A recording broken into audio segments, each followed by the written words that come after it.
Bismillahirrahmanirrahim. Assalamualaikum warahmatullahi wabarakatuh. Ikan sepat, ikan gabus, bukan ikan lele.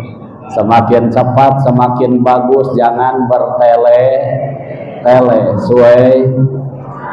Alhamdulillah.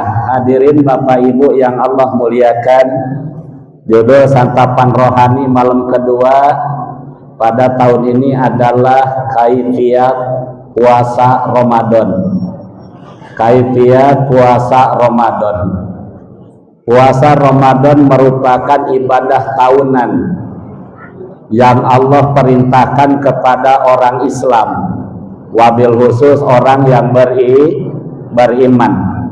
Makanya dalam firman Allah di dalam Al-Qur'an surat Al-Baqarah 183, kata Allah, a'udzu billahi minasyaitonir rajim.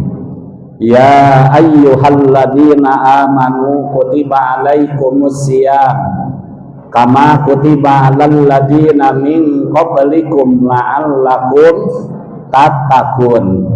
Hei orang-orang yang beriman, telah diwajibkan atasmu berpuasa seperti yang telah diwajibkan kepada orang-orang sebelum kamu, agar kamu menjadi orang yang bertakwa. Maka ayat ini menegaskan wabil khusus orang-orang yang beriman. Lalu apa setiap orang yang beriman diwajibkan betul untuk melaksanakan puasa tersebut? Sudah tentu ada kategori, Pak Ibu. Di samping agama Islam, yang kedua sudah balik. Yang ketiga, Pak Ibu, berakal, tidak gila namanya. Nah, kemudian Bapak Ibu yang dirahmati Allah, balik sudah, Islam agamanya, kemudian tidak gila, berakal. Kemudian apakah semuanya tidak ada keringanan untuk tidak berpuasa, wajib berpuasa? Kata Allah, Ibu, di dalam Al-Quran, Bapak Ibu, apa kata Allah? Kalau terhadap kita Allah uji dengan sakit atau ada di perjalanan, maka kata Allah, hitunglah di hari-hari yang lain. Jadi walaupun beriman sudah, berakal, kemudian balik, Pak Ibu, tapi kalau dimadorotkan Allah uji dengan suatu penyakit yang tidak memungkinkan kita untuk berpuasa, maka boleh kita tidak berpuasa, tapi hitung berapa hari kita tidak berpuasa, maka wajib mengganti di hari yang lain, namanya qada. Begitu juga bagi orang yang musafir, seperti kita barangkali pulang kampung yang begitu jauh, kemudian kita Bapak Ibu yang dirahmati Allah tidak mungkin dan tidak tahan untuk berpuasa, maka boleh membatalkan puasa itu sendiri, tapi tetap menghitung berapa hari itu yang batal, maka diganti di hari yang lain. Ini Pak Ibu yang dirahmati Allah. Nah, kembali ke laptop, Pak Ibu. Sakit tidak, musafir tidak, Pak Ibu. Lalu berpuasalah kita. Cuman puasa tersebut sudah tentu ada kaifiyat yang harus kita lakukan. Apa kaifiyatnya, Ustadz? Yang pertama adalah niat, Pak Ibu yang dirahmati Allah. Yang pertama niat. Karena kata Allah, kata Rasul, Pak Ibu, innamal a'malu binniat. Sesungguhnya amal itu tergantung daripada niat. Di dalam hadis yang lain kata Rasul, setiap manusia akan rusak kecuali yang berilmu. Yang berilmu pun akan rusak kecuali yang beramal. Yang beramal pun akan rusak kecuali yang ikhlas. Artinya Allah tidak memandang besar atau kecilnya perbuatan kita, tapi yang Allah nilai adalah keikhlasan kita. Makanya jangan kayak orang-orang sono, ibu-ibu, bapak mau wirid, perang dulu di rumah. Berangkat enggak, berangkat enggak. Kalau enggak berangkat, khawatir namaku keluar. Berangkat katanya. Ternyata di dalam wiridnya ada arisan, niatnya arisan nomor 1, wiridnya nomor sekian, kayak bener padahal salah. Yang seharusnya, mohon maaf, bismillahirrahmanirrahim, tawakkaltu 'alallah. La haula wala quwata illa billah. Dapat arisan alhamdulillah, tidak dapat arisan pun alhamdulillah. Persis kayak Ustadz Pak Ibu berangkat ceramah, Bismillahirrahmanirrahim, dapat amplop alhamdulillah, tidak dapat amplop.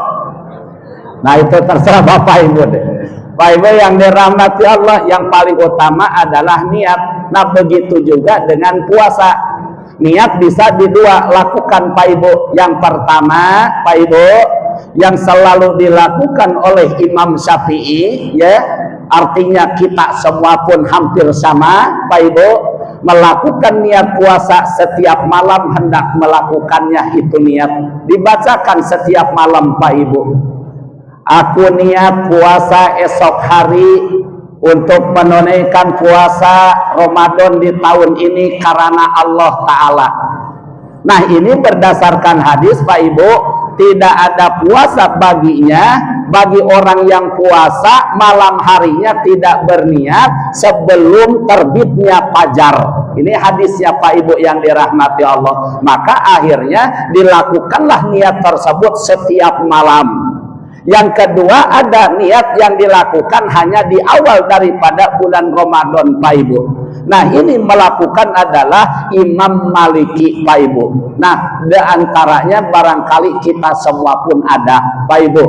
Niatnya adalah Pak Ibu, aku niat puasa sepanjang masa, sepanjang bulan Ramadan di tahun ini karena Allah Ta'ala. Maka Pak Ibu nggak usah rame kita memperdebatkan masalah ini. Mau yang pakai niat di awal bulan Ramadan untuk 1 bulan, monggo, ada dasarnya. Mau memakai niat setiap malam pun, ya monggo, itu pun ada dasarnya. Ini Pak Ibu yang dirahmati Allah. Kemudian sesudah niat Bapak Ibu, apalagi kaifiat yang selanjutnya, yaitu sahur Pak Ibu sebelum kita berpuasa. Allah berikan keriduan dengan keberkahan di dalam sahur Pak. Karena sahur tidak Pak, kalau tidak biasa Bu, bukan hal yang enteng, susah untuk melakukannya, bangunnya susah, bahkan untuk makannya pun begitu sulit untuk masuk ke dalam perut, kan gitu Pak Ibu. Tapi kalau dengan niat lillahi ta'ala, maka Allah ganti dengan keriduan di dalamnya, Allah berikan keberkahan. Sesudah itu adalah puasa Pak. Kemudian yang terakhir adalah berbuka di waktu maghrib Pak Ibu. Pertama niat, yang kedua sahur, yang ketiga puasa, yang keempatnya berbuka Pak. Supaya puasa kita mendatangkan ridho dari Allah Pak, melalui pahala Allah beri kepada kita, sebagaimana janji Rasulullah, janji Allah yang disabdakan oleh Rasul kepada kita. Apa kata Rasul? Barang siapa orang yang puasa, mendirikan puasa karena iman karena Allah, Allah ampuni dosa kita yang telah lalu. Malam Pak, udah malam kedua nih Bu, kita taraweh, kemudian tadarus. Apa kata Rasul? Barang siapa orang yang mendirikan malam-malam Ramadan karena iman karena Allah, Allah ampuni dosa kita yang telah lalu. Sehingga kata Rasul, tanggal 1 Syawal bagaikan bayi yang baru dilahirkan ke alam dunia. Cuman Rasul mengingatkan kita, kam min shaimin laisa lahu min siyamihi ilal ju'wal atos. Berapa banyak di antara orang yang puasa, tapi hasil puasanya tidak dapat apa-apa kecuali rasa lapar dan haus. Na'udzubillahi min dzalik. Artinya kita harus mempuasakan seluruh badan kita dari hal-hal yang bisa membatalkan puasa itu sendiri atau mengurangi daripada pahala puasa itu sendiri. Maka Bapak Ibu yang dirahmati Allah, melalui uraian ini mengingatkan kita bersama, mari kita sama-sama niatkan semua karena Allah. Yang kedua, mari kita jaga puasa kita, terutama adalah nilai-nilai puasa itu sendiri untuk dipraktekkan dalam kehidupan kita. Amin ya Allah ya Rabbal alamin. Barangkali itu saja yang dapat saya sampaikan, kurang lebih mohon maaf. Yang benar dari Al-Quran dan Al-Hadis, yang salah semata-mata dari kekeliruan saya pribadi.